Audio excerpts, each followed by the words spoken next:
오늘은 사사기 13장 1절서부터 7절 말씀을 가지고 사사 삼손 은혜의 시작이라는 제목으로 말씀을 나누겠습니다. 우리가 이 역사책을 보게 되면 항상 나라의 흥망성쇠가 거기에 기록이 되어 있습니다. 그런데 나라가 무너질 때 보게 되면 절대 한순간에 무너지는 법이 없습니다. 당시에는 그 뚜렷한 징후를 잘 알아차리지를 못하지만 시간이 지난 뒤에 역사가들의 그런 평가의 눈으로 바라보게 되면 분명히 그 나라가 망할 수밖에 없는 그러한 붕괴의 징조들이 그 안에 계속해서 나타나게 되고, 그것이 결국 쌓이고 쌓여서 멸망의 길로 걸어가는 것을 볼 수가 있어요. 대표적으로 이 바벨론 제국이나 로마 제국과 같이 커다란 그런 나라들도 멸망하기 전까지는 겉으로는 아무런 문제가 보이지 않았습니다. 거대한 그런 제국의 힘을 가지고 있었고 군사력을 가지고 있었죠. 그런데 심각한 문제는 그 내부에 있었습니다. 권력 다툼이 치열했고 지도자들의 부정부패가 나라의 기틀과 근간을 갉아먹고 있죠. 더 나아가 멸망하는 제국들을 보게 되면 그 끝이 굉장히 도덕적인 그런 기준들이 무수하게 무너져 있는 것들을 볼 수가 있습니다. 성적으로 너무나도 타락하고 각종 범죄가 흉흉하게 되고, 그리고 또한 거기에 나아가서 옳고 그름을 분별하지 못하는 그러한 사회에 이르게 되는 것을 볼 수가 있어요. 삼손이 태어났던 당시의 이스라엘이 그와 같았습니다.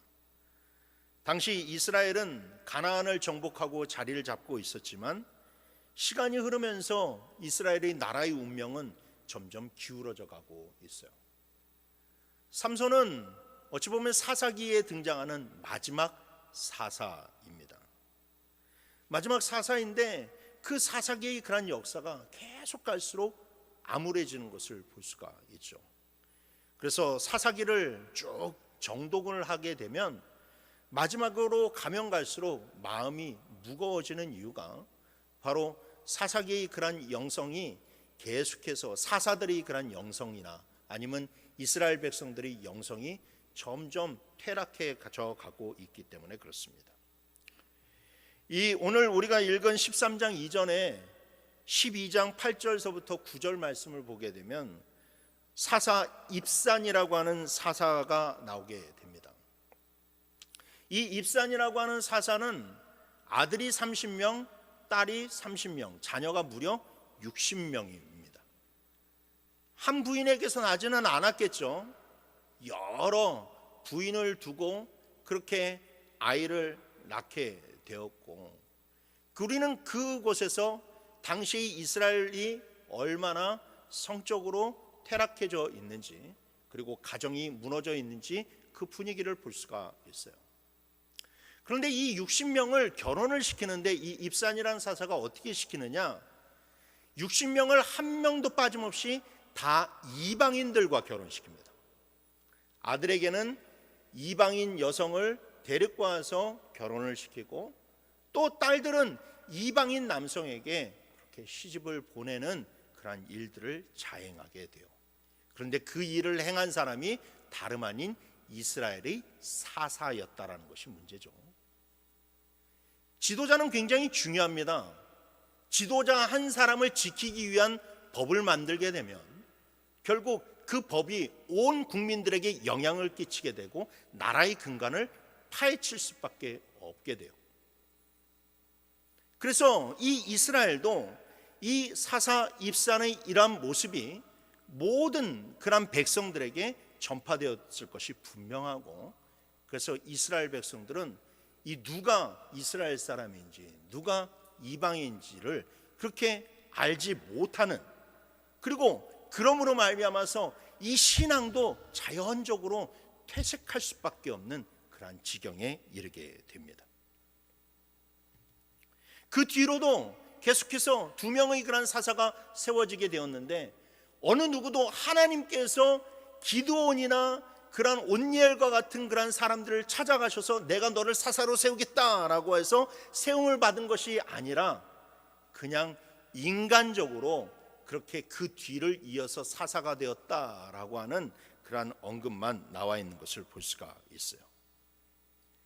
이스라엘이 이렇게 영적으로 타락하고 도덕적으로 무너져 갈 때에 하나님께서는 다시 한 민족을 그들 가운데 붙이셨습니다. 그 민족이 바로 블레셋이라고 하는 민족이에요. 이때서부터 블레셋이라고 하는 민족이 성경에서 본격적으로 등장을 하게 됩니다. 블레셋은 원래 가나안 땅에 살고 있었던 민족이 아니었어요. 그들은 저 그리스 지역, 그러니까 오늘날 그리스 지역 에게해 쪽에 있는 곳에 살았던 사람들이에요. 하지만 거기에서 이 세력 싸움에 밀리게 되었고 결국 배를 타고 자기네들이 거주할 땅을 찾아서 오게 되는데 이 당시에 이들이 배를 타고 건너온 것이 바로 이 가나안 땅, 즉 이스라엘 사람들이 살았던 곳이죠. 이들은 그리스 문명을 가지고 넘어왔기 때문에 문명적으로도 이스라엘 사람들과 뛰어났고 아주 뛰어난 항해 기술을 가지고 있었습니다. 예전에는 이 항해 기술을 가지고 있으면 굉장한 큰 패권을 장악할 수가 있었어요. 그뿐 아니라 그들은 철을 다룰 수 있는 철기 문화를 가지고 있었어요. 이 당시만 해도 이스라엘은 여전히 청동기 문화에 있었기 때문에 너무나도 이 수준이 높고 발달되어 있는 이 블레셋이 이스라엘을 가나안 땅을 쳐들어오게 되었을 때에 이스라엘은 그 앞에서 무기력할 수밖에 없었고 이때서부터 블레셋과 이스라엘의 그런 갈등은 계속해서 끊이지 않게 일어나게 되었습니다. 블레셋이 영어로 하면 팔레스타인이라고 부르게 됩니다. 그래서 오늘날 이스라엘과 팔레스타인의 그런 갈등이 그 역사를 계속해서 거슬러 올라가게 되면 너무나도 오래 이 위까지 올라가게 된다는 것을 우리가 살펴볼 수 있고 아직까지도 이스라엘은 이 문제에서 자유롭지 못한 것을 우리가 살펴볼 수 있습니다. 삼손은 바로 그 시기에 태어났어요. 그러므로 삼손의 이야기는 단순히 힘센 장수가 막 적을 무찌르는 그런 히어로 영화에서 나오는 그런 장수의 이야기가 아닙니다. 삼손의 이야기는 이스라엘의 가장 어두운 시대 때에 그리고 가장 절박한 자리에서 하나님께서 이스라엘 백성들을 다시금 일으켜 주시는 은혜의 이야기임을 우리는 살펴볼 수가 있어요. 오늘날 우리는 종종 우리가 사는 사회를 가리켜서 우리 시대를 가리켜서 말세다라고 하는 말을 자주 사용할 때도 있고 자주 듣기도 합니다. 그만큼 우리가 사는 사회와 시대가 어두워지고 있다는 것을 반증하는 것이겠죠. 영적으로 너무나도 혼탁해지고 도덕적인 기준은 정말로 많이 무너져 가고 있습니다. 더 나아가 이제는 무엇이 옳고 무엇이 그른지를 잘 분별하지 못하는 그런 상황에까지 이르게 되었어요. 얼마 전에 한 강도가 흉기를 들고 유명한 여자 연예인 집에 침입하는 사건이 있었습니다. 그런데 이 여자 연예인이 당시 엄마와 둘이서 있었는데 무슨 용기가 났는지 어쨌든 힘을 발휘해서 이 강도를 제압을 했어요. 흉기를 가지고 있는 그런 강도를 제압을 했고 그 와중 가운데 이 강도가 자기가 가져온 그런 흉기에 의해서 상처를 입게 되었습니다. 그런데 이 강도가 들어간 다음에 무엇을 했을까요? 이 여자 연예인을 고소를 했어요. 나는 그 집에 들어가긴 했지만 그것을 해칠 의도는 없었다라고 하는 이 말도 안 되는 일들로 고소를 하게 되었고 또 그 고소를 받아주게 되었고 그래서 이 피해자였던 이 여자 연예인이 결국은 오히려 가해자의 그런 신분으로 이 경찰 조사에 나아가는 그런 웃지 못할 해프닝이 벌어지게 되었어요. 정말로 오늘날 사회가 무엇이 옳은지 무엇이 그른지를 분별하지 못하는 그런 사회로 치달아가고 있습니다.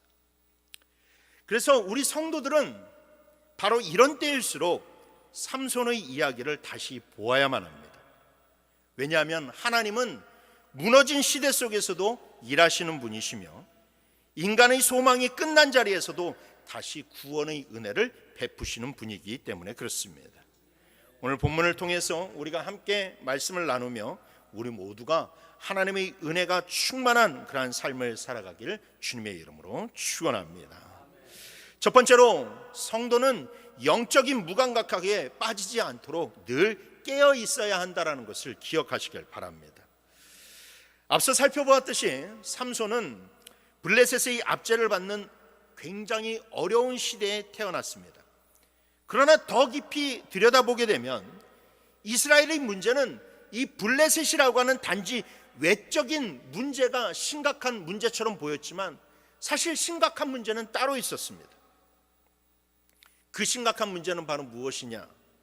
죄에 너무나도 익숙해진 나머지 하나님께 부르짖는 영성까지 잃어버리고 말았다는 거예요.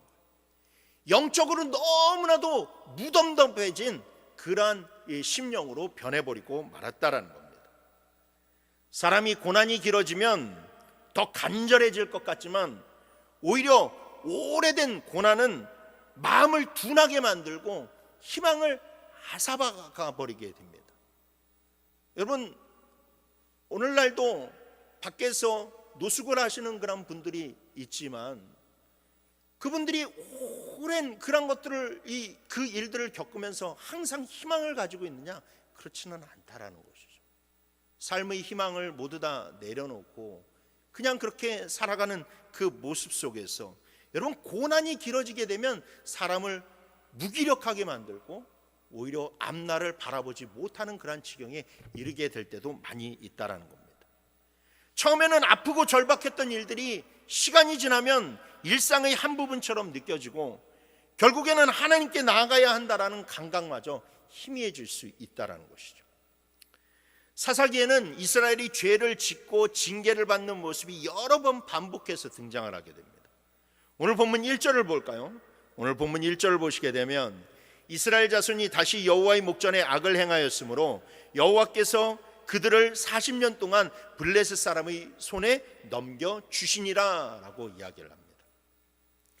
이스라엘 자손이 다시 여호와의 목전에 악을 행하였으므로 누구의 손에 넘겨주셨다라고 하는 이 구절은 여러분들 우리가 지금 계속해서 사사기를 살펴보게 됐지만 사사기에서 너무나도 단골처럼 등장하는 레파토리예요. 제가 사사기 설교를 시작하면서 한번 말씀을 드렸지만 사사기에는 일정한 공식이 있습니다. 이스라엘 백성들이 죄를 짓습니다. 그러면 하나님께서 징계를 통해서 그 이스라엘 백성들을 이민자의 손에 넘겨주십니다. 그러면 이스라엘 백성들이 그 아픔을 통해서 하나님을 부르짖게 되고 그래서 하나님이 사사를 세우시고 그 사사의 손을 통해서 이스라엘을 구원해 주시는 것이 사사기 안에서 계속해서 공식처럼 반복되는 패턴이죠. 그런데 이 삼손의 이야기에 들어오게 되면서 그 중요한 패턴 중에 하나가 깨지는 것을 볼 수가 있어요. 그것은 바로 무엇이냐? 이스라엘 백성들이 죄를 지어서 하나님이 이스라엘 백성들을 징계의 막대기로 심판을 하셨는데 이스라엘 백성 중 그 누구도 하나님께 부르짖지 않았다라는 것이죠. 이전에는 7년을 고통을 당하고 8년을 고통을 당해도 하나님 앞에 하나님 우리가 잘못했습니다. 우리를 용서해 주십시오 라고 그렇게 부르짖으면서 회개를 했는데 오늘 본문에 보니까 블레셋이 쳐들어오게 되고 무려 40년이라는 기간 동안 사사기라는 기간을 통틀어서 가장 많은 시간 동안 이 민족에게 고통을 당함에도 불구하고 이스라엘 백성들이 하나님께 살려달라고 하나님 우리를 도와달라고 그 부르짖는 외침이 그쳐버리고 말았다라는 겁니다. 이것은 무엇을 의미합니까? 그만큼 이스라엘 백성들 가운데 마음이 굳어졌다라는 것을 의미하고 그 영적으로 둔감해졌다라는 것을 의미하고 있어요. 징계를 받으면 하나님 앞에서 울면서 마음이 반응해야만 되는데, 회개해야만 되는데 그 모든 영적인 감각을 상실해버리고 말았다라는 겁니다. 여러분, 죄라는 것은 처음서부터 사람을 완전히 무너뜨리지 않습니다. 하지만 반복되면 그 죄가 사람의 마음을 조금씩 무디게 만들고 죄를 죄로 느끼던 그 감각들을 잃어버리게 만든다라는 거예요. 그래서 처음에는 저것은 잘못이었어 라고 그렇게 우리가 생각했지만 시간이 지나면 지날수록 별것 아닌 것처럼 여겨지게 되고 나중에는 회개해야 된다라고 하는 생각조차 약해질 수밖에 없다라는 거예요. 여러분, 요즘 드라마, 유행하는 그런 드라마들을 시간을 좀 거슬러 올라가 가지고 20년 전의 사람들에게, 30년 전의 그런 사람들에게 여러분 그 드라마를 보여준다라고 생각을 해보십시오. 그러면 그 보는 시청자들의 반응이 어떨 것 같습니까? 난리가 날 겁니다.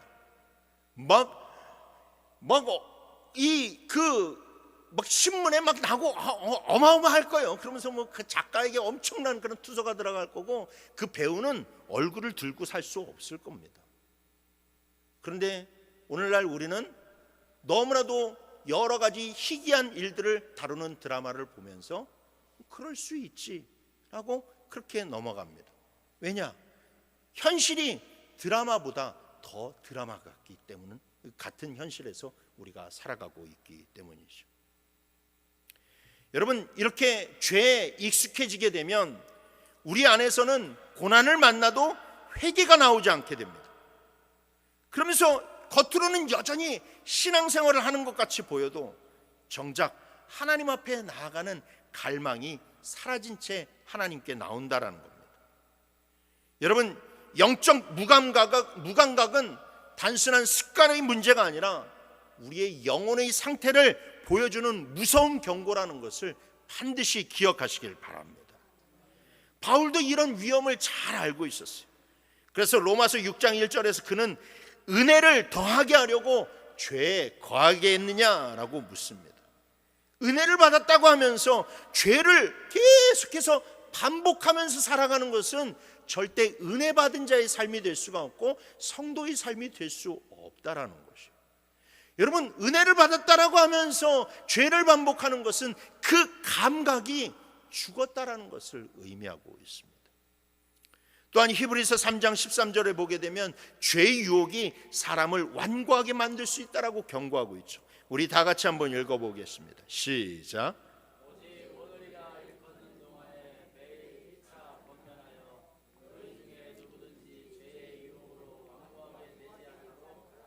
아멘. 그렇습니다. 죄는 이렇게 사람을 완고하게 만들어요. 완고하게.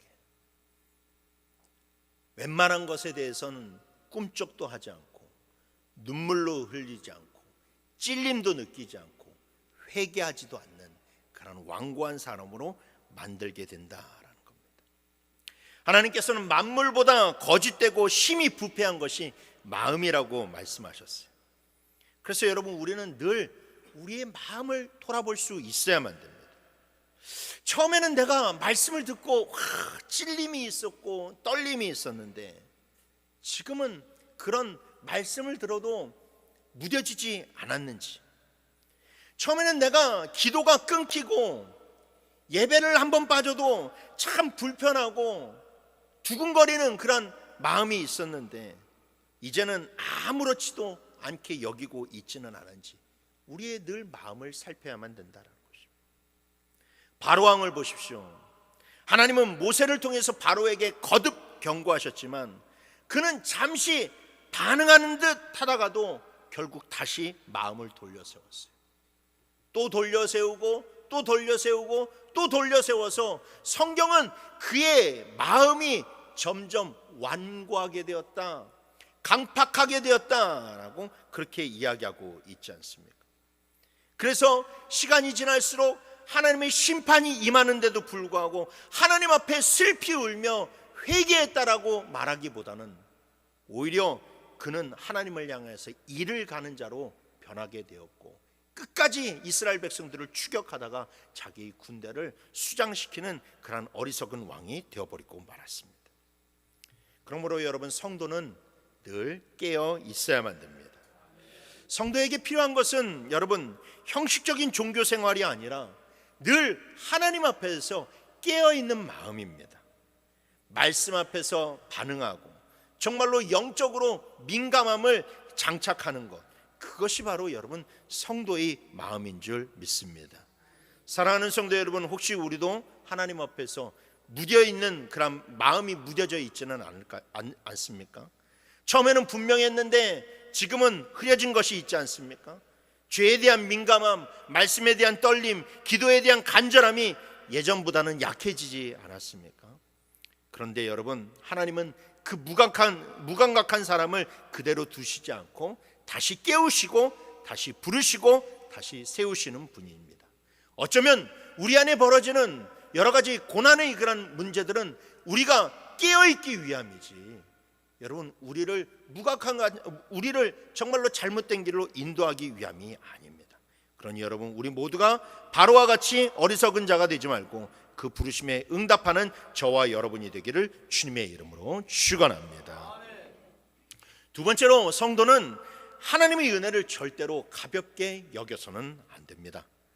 앞서 살펴보았듯이 이스라엘은 블레셋의 압박 아래 깊이 짓눌려 있으면서도 도무지 하나님 앞에 나와서 부르짖으면서 회개하지 못하는 그러한 상태까지 이르게 되었습니다. 그런데 여러분, 그들이 그렇게 회개하지 못했다는 것은 너무나도 큰 문제입니다. 이전에 그들이 부르짖으면 하나님께서 사사를 세워주셨는데, 그들이 부르짖지 못하니까 앞으로 하나님이 어떻게 사사를 세워줄 수 있겠습니까? 부르짖지 않는데 하나님이 어떻게 그들을 구원하실 수 있을까요? 그런데 여러분, 놀라운 것은 하나님은 그런 이스라엘을 그냥 내버려 두지 않으셨다라는 거예요. 왜냐? 하나님은 이미 이스라엘 백성들을 구원하시겠다라고 작정하셨기 때문에, 언약을 주셨기 때문에 그렇습니다. 이스라엘 백성들이, 상대편이, 인간이 아무리 하나님의 약속을 깨트리고 또 깨트려도 하나님은 신실하신 분이시기 때문에 그 하나님께서 선포하신 그대로 다시 이스라엘 백성들을 구원하기로 작정하셨다라는 거예요. 그래서 하나님은 이스라엘 백성들을 구원하시기 위해서 마노아라고 하는 사람의 가정을 통해 일하시기로 결정하셨습니다. 오늘 보면 2절 3절 말씀을 보십시오. 소라 땅의 단지파의 가족 중에 마노아라 이름하는 자가 있더라. 그의 아내가 임신하지 못함으로 출산하지 못하더니 여호와의 사자가 그 여인에게 나타나 그에게 이르시되, 보라, 내가 본래 임신하지 못함으로 출산하지 못하였으나 이제 임신하여 아들을 낳을 것이다 라고 그렇게 말씀을 주십니다. 하나님은 마노아에게 자녀를 주셔서 그를 사사로 세우실 계획이 있었습니다. 근데 여러분, 중요한 것은 무엇이냐? 마노아의 부인이 자녀를 가질 수 없는 불임의 상태에 있었다라는 거예요. 이 불임의 그런 상태에 있어서 나이가 들어서까지도 계속해서 이 나이가 들을 때까지 정말로 자녀를 가질 수가 없는 그런 상태에 이르게 되었습니다. 인간적인 시선으로 보게 되면 그 가정에는 자녀를 가질 수 있는 가능성이 단 1%도 없었어요. 그러나 하나님께서 그 자리를 찾아오셔서 본래 너희가 임신하지 못하지만 이제 하나님의 은혜로 아들을 낳을 수 있다 선포를 해 주셨습니다. 그리고 그 선포된 순간 소망을 잃어버렸던 가정에 소망이 생기게 되었고 기쁨과 희망이 가득 넘치게 되었습니다. 삼손의 출생은 인간의 가능성에 의해서 이루어진 일이 절대 아니었어요. 그 출생은 인간의 가능성은 모두 다 무너져 버리고 말았지만, 그러나 하나님의 은혜로 말미암아 온전히 회복되는 그러한 사건을 보여주고 있습니다. 그리고 이것은 단순한 마노아의 한 가정에 대한 구원을 이야기하는 것이 아닙니다.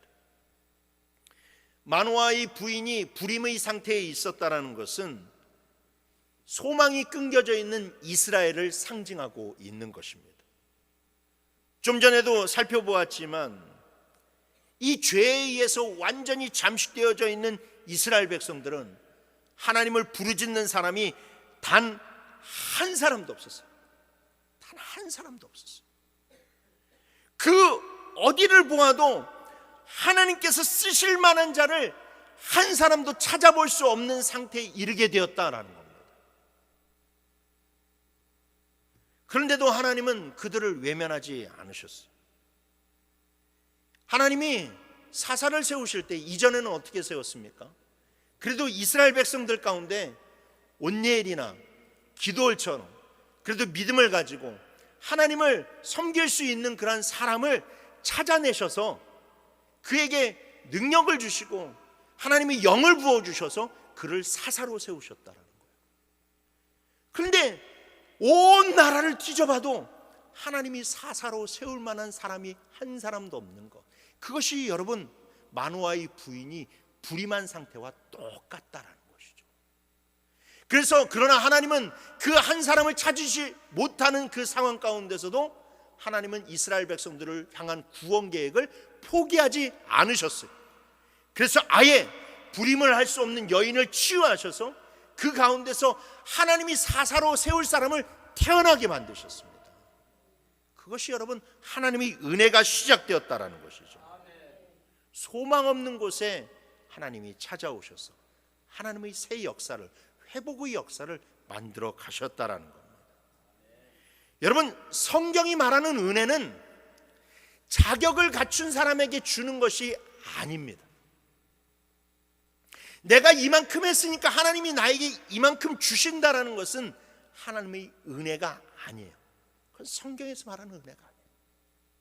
성경에서 말하는 은혜란 신학적으로나 성경적으로나 무엇이냐? 자격 없는 자에게 부어주시는 것이 바로 하나님의 은혜라는 것입니다. 그래서 여러분, 우리의 구원도 다 하나님의 은혜라고 이야기를 하는 것은 우리가 구원받을 자격이 없지만 하나님께서 우리를 구원해 주셨기 때문에 우리가 구원을 가리켜서 은혜라고 부르는 것이에요. 이 하나님의 은혜의 사상은 성경의 전반에 드러나 있습니다. 노아는 당시 하나님 앞에서 당대 의로운 자다라고 성경은 평가하고 있습니다. 그래서 그가 의롭기 때문에 하나님께서 그를 구원해 주신 것으로 오해하기가 쉽지만 여러분, 노아의 의로움은 상대적인 의로움이에요.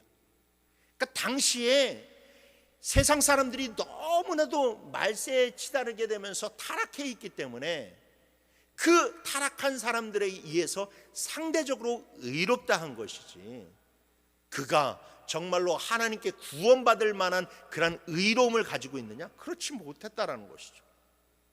그 증거가 무엇입니까? 그가 홍수가 끝나고 나왔을 때 술에 취해서 벌거벗어서 대자로 뻗어있는 그 모습이 바로 노아가 어떤 사람인지를 보여주고 있는 거예요. 그래서 성경은 그가 의롭기 때문에 구원받았다라고 이야기하는 것이 아니라 그가 하나님의 은혜로 말미암아 구원을 받았다라고 이야기하고 있어요. 창세기 6장 7절 8절 말씀에 이르시되 내가 창조한 사람을 내가 지면에서 쓸어버리되 사람으로부터 가축과 기는 것과 공중의 새까지 그리하리니 이는 내가 그것들을 지었음을 한탄함이니라 하시니라. 그러나 노아는 여호와께 은혜를 입었더라. 은혜로 구원을 받은 거예요. 은혜로. 호세아 선지자와 고멜의 이야기를 여러분들 잘 아실 겁니다. 고멜은 남편을 배신하고 스스로 파멸의 길을 선택했고 그래서 아내로서의 자격을 완전히 잃어버리고 말았어요. 그럼에도 불구하고 하나님이 호세아 선지자에게 고멜을 다시 데려오라고 명령하셨습니다.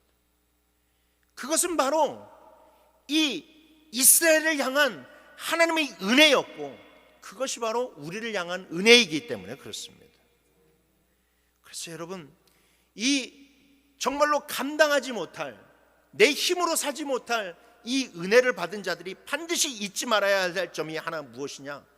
이 은혜를 가볍게 여겨서는 안 된다라는 거예요. 여러분, 이 은혜가 아무런 가치가 없기 때문에 하나님이 우리에게 값없이 준 은혜가 아니에요. 이것은 너무나도 귀중해서 우리 노력으로는, 우리 재력으로는, 우리 힘으로는 얻을 수 없는 값비싼 것이기 때문에, 귀중한 것이기 때문에, 그래서 하나님이 우리에게 값없이 구원을 주셨다라는 것이죠. 그래서 여러분, 우리는 이 구원의 은혜를 늘 귀하게 여길 수 있어야만 돼요. 그런데 여러분, 우리가 신앙생활을 하면서 점점 연수가 더해지게 되고, 점점 신앙의 매너리즘에 빠지게 되면서 우리가 제일 등한시하는 은혜가 무엇이냐면 이 구원의 은혜를 등한시하게 된다는 거예요.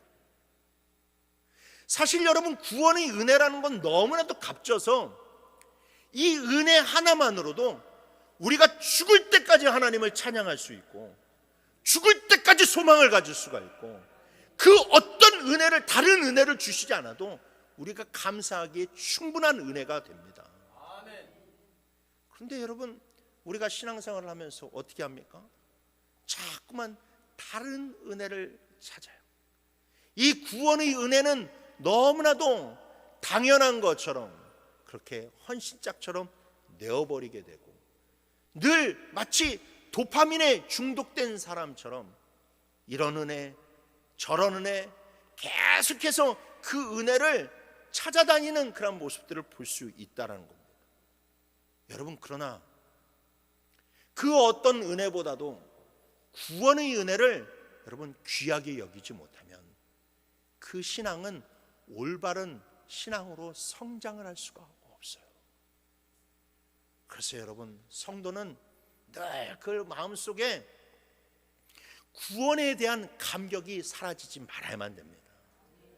여러분들이 신앙을 점검해 보실 때 이렇게 점검하시면 됩니다.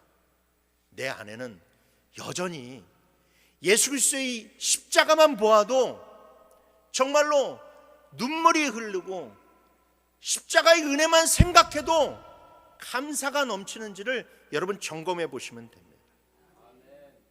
로마서 5장 8절 말씀에 우리가 아직 죄인 되었을 때에 그리스도께서 우리를 위하여 죽으심으로 하나님께서 우리에 대한 자기의 사랑을 확증하셨느니라 라고 얘기합니다.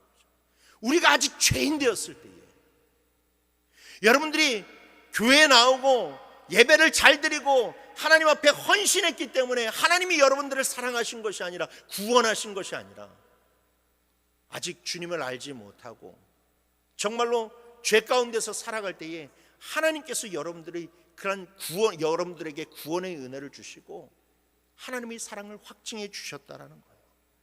그래서 이 은혜는 결코 당연한 것이 아닙니다. 예수 그리스도의 피값으로 이루어진 은혜이고 거룩한 사랑의 결정체라는 것을 볼 수가 있어요. 여러분, 저 십자가를 지고 가신 주님의 은혜를 잃어버리는 순간 우리의 신앙은 형식적이 되어버리고 말아요. 그리고 그 본질적인 십자가의 은혜를 잃어버린 순간 우리는 자꾸만 잘못된 것을 붙잡고 잘못된 것을 요구하는 그러한 믿음으로 전락해버리고 맙니다. 그러므로 여러분, 우리가 먼저 선해져서 구원을 받은 것이 아니라 죄인 되었을 때 이 은혜를 입었음을 잊지 마시길 바랍니다. 그리고 이 은혜가 얼마나 귀중한지 그것을 여러분 잊지 마시길 바랍니다. 이 은혜를 기억하는 사람은 절대로 어떤 순간에도 무너지지 않습니다. 어떤 질병이 찾아와도, 어떤 고난이 찾아와도 여러분 그 신앙이 무너지지 않습니다. 왜냐? 우리는 정말로 그 어떤 것으로도 보상할 수 없는, 세상의 그 어떤 것으로도 채울 수 없는 놀라운 은혜를 받았기 때문에 그렇습니다. 이 은혜의 감격이 언제나 우리 심령 가운데 살아있기를 주님의 이름으로 축원합니다. 마지막 세 번째로, 성도의 능력은 거룩에서 나온다는 것을 기억하시길 바랍니다. 많은 사람들이 삼손의 이야기를 떠올릴 때에 삼손이 가지고 있는 그 괴력 같은 큰 힘만 떠올립니다. 그런데 여러분, 삼손의 이야기가 진짜 강조하고 있는 그 핵심은 바로 무엇이냐? 거룩함이에요. 거룩함. 오늘 본문 5절을 보십시오. 5절 말씀 우리 다 같이 읽어볼까요? 시작.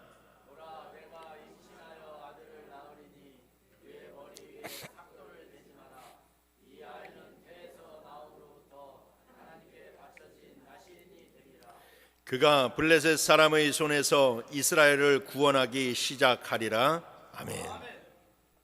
하나님은 마노아의 부인에게 잉태를 해서 아들을 낳게 되면 그 아이를 나시린으로 키우라고 했었어요. 아니, 오히려 그 이전에 먼저 아이를 잉태를 하게 되면 그 또한 이 4절 말씀해 보니까 삼가 포도주와 독주를 마시지 말며 그 어떤 부정한 것도 먹지 말라라고 그 마노아의 부인에게 요구를 하셨고, 그리고 그 아이가 태어나게 되면 그 아이를 나시린으로 키우라고, 거룩하게 키우라고 그렇게 말씀하셨습니다. 나시린은 누구입니까? 나시린의 뜻은 구별된 자라는 뜻을 가지고 있어요. 구별된 자, 즉 거룩한 자라고 하는 말을 가지고 있습니다. 그래서 나시린들은 평생 또는 일정 기간 동안 술을 마시지 않고요, 주검을 가까이 하지 않고요, 머리카락을 자르지 않습니다. 여러분, 이것은 무엇을 의미하느냐? 삼손의 능력이 근육에서 나오는 것이 아니라 하나님을 향한 거룩한 구별된 삶에서 시작된다는 것을 뜻하고 있어요. 여러분, 성경은 그의 출생서부터 그가 활약하는 쭉 내내 계속해서 삼손에게 무엇을 주목하고 있느냐? 그 나시린의 삶, 구별된 삶에 대해서 주목하고 있다라는 거예요. 삼손은 나시린의 신분을 유지할 때는 블레셋을 때려 부수는 위대한 사람으로 되었지만, 나시린의 신분을 잃어버렸을 때는 아무 쓸모짝이 없는 무용지물로 변해버리고 말았어요. 이게 삼손의 이야기의 핵심입니다. 하나님이 말씀하시기를 아들을 거룩하게 키워라. 그러면 이스라엘의 구원이 거기서부터 시작될 것이다 라고 이야기하고 있어요. 하나님의 능력은 어디서부터 나온다? 거룩함에서 나온다는 거예요. 거룩함에서 나와서. 그렇습니다. 하나님은 능력 있는 사람을 찾으시는 것이 아니라 먼저 하나님께 속한 사람을 찾으십니다. 세상은 재능과 조건을 보지만 하나님은 구별됨을 눈여겨보신다라는 거예요. 그래서 하나님은 당신의 큰 일을 행하실 때에 어김없이 나시린을 사용하셨어요. 성경에서 대표적으로 등장하는 나시린들이 있습니다. 사무엘, 세례 요한, 사도 바울과 같은 사람이 바로 성경에 등장하는 대표적인 나시린이었어요. 이 세 사람은 복음의 역사를 바꾸는 아주 커다란 일꾼들이었죠. 하나님은 사무엘을 통하여서 다윗에게 기름을 붓게 하시고 다윗의 왕조가 세워지게 역사하셨습니다. 하나님은 세례 요한을 통해서 예수 그리스도의 길을 예비되도록 만드시고 그런 복음의 길이 활짝 열려지게 만드셨어요. 하나님은 사도 바울을 통해서 유대인에게만 갇혀 있었던 이 복음의 문이 이방 세계로 활짝 열려지게 되는 그런 기틀을 만드셨다라는 겁니다. 이 세 사람의 공통점은 어떤 특별한 신적인 능력을 가지고 있는데 있지 않았어요. 그들 세 명의 공통점은 바로 거룩한 자들이었다라는 거예요. 구별된 자들이었다라는 것이었죠. 나시린이었다라는 거예요. 그래서 그들의 사역은 화려한 능력과 기적을 과시하기보다는 거룩한 헌신과 인내로 이루어졌습니다. 사도 바울 역시 기적을 많이 일으켰지만 그러나 그 기적보다 우리들이 뇌리에 기억되는 사도 바울은 늘 고난을 통해서 인내를 통해서 끝까지 복음 전파를 하는 그런 자로 우리가 기억되고 있지 않습니까? 여러분, 그들은 거룩해지려고 힘썼어요. 왜요? 거룩해져야 하나님과 가까워질 수 있기 때문에 그래요. 거룩해져야 하나님께 가까워질 수 있기 때문에. 레위기를 보면 제사장이 하나님의 지성소에 들어갈 때에 반드시 제사장의 의복을 입어야만 됐습니다. 근데 그 제사장의 의복 가운데서 특이한 것이 하나 있는데, 바로 이 머리에 패가 하나 이렇게 있었다라는 거예요. 그리고 그 패에는, 그 이마에는 뭐라고 적혀 있느냐? 여호와께 성결이라고 적혀 있어요. 여호와께 성결. 너무나도 거룩해서 지성소에 아무도 들어갈 수 없지만 오로지 들어갈 수 있는 사람은 여호와 앞에서 거룩한 자, 성결한 자만이 하나님께로 가까이 나아갈 수 있다는 것을 의미하고 있다는 것이죠. 단순히 막 기도하고 열심히 헌신하는 자가 하나님께 가까워 있는 것이 아니라 그 삶이 성결할 때에, 거룩할 때에 여러분 하나님과 가까이 할 수 있다는 거예요. 여러분, 하나님께 가까이 있는 것 자체가 능력이라는 것을 기억하시길 바랍니다.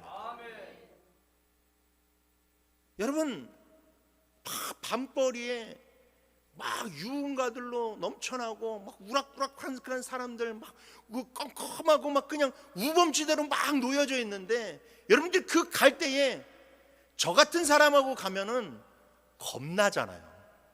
막 같이 가면서도 겁날 거 아니에요. 적어도 우리 백이종 집사님 같은 분하고 딱 같이 가야 안심도 되고 겁도 안 나고 그럴 거 아닙니까, 여러분? 그렇잖아요. 여러분, 우리가 왜 세상을 사는데 두려워요? 왜 문제를 겪는데 두렵습니까? 하나님과 멀어졌기 때문에. 하나님과 멀어졌기 때문에. 하나님과 가까이 있으면요, 여러분, 두려움이 없어요. 걱정이 없어요. 그래서 여러분, 성도의 능력은 하나님과 가까워지는 데 있는 거예요. 하나님과 가까워지려면 어떻게 해야 되느냐? 거룩해야만 된다라는 거, 거룩한다는 거예요. 여러분, 오늘날 시대를 여러분들 돌아보십시오. 오늘 세상의 그런 모습들이 온통 불경건으로 가득하고 정말로 죄로 가득한 그런 모습 가운데 살아가고 있지 않습니까? 이런 시대 속에서 여러분, 우리가 갖출 수 있는 경쟁력은 무엇입니까? 바로 거룩이라는 것을 잊지 마시길 바랍니다. 기도하는 사람에게 능력이 있고, 말씀 앞에서 떠는 사람에게 능력이 있고, 죄를 멀리하며 하나님과 동행하는 그런 사람에게 능력이 있음을 우리는 잊지 말아야만 됩니다. 하나님은 거룩하게 구별된 사람들을 통해서 일하십니다. 그러므로 오늘날 교회도 절대로 거룩을 잃어버려서는 안 돼요. 여러분, 백날 전도하고 백날 사람들에게 선한 일을 한다 할지라도 어떤 한 목회자가 정말로 물질에 의해서 부정부패가 일어나게 되고 성적인 스캔들이 일어나게 되면 여러분, 교회의 수많은 영혼들이 다 떠나가 버리죠. 수많은 그런 사람들이 상처를 받게 만들잖아요. 여러분, 진짜 이 시대의 교회에게 필요한 것은 여러분 거룩이에요. 성결이에요. 목회자도 성결해야 되고, 성도들도 성결해야 되고, 교회가 성결한 교회로 여러분 소문나야만 됩니다. 여러분, 성결한 곳에 하나님의 임재가 임하고 하나님께서 놀라운 은혜를 베풀어 주실 줄 믿습니다. 우리 모두가 이 시대에 정말로 나시린의 그런 영성으로 하나님께 귀하게 쓰임받는 자들이 되기를 주님의 이름으로 축원합니다.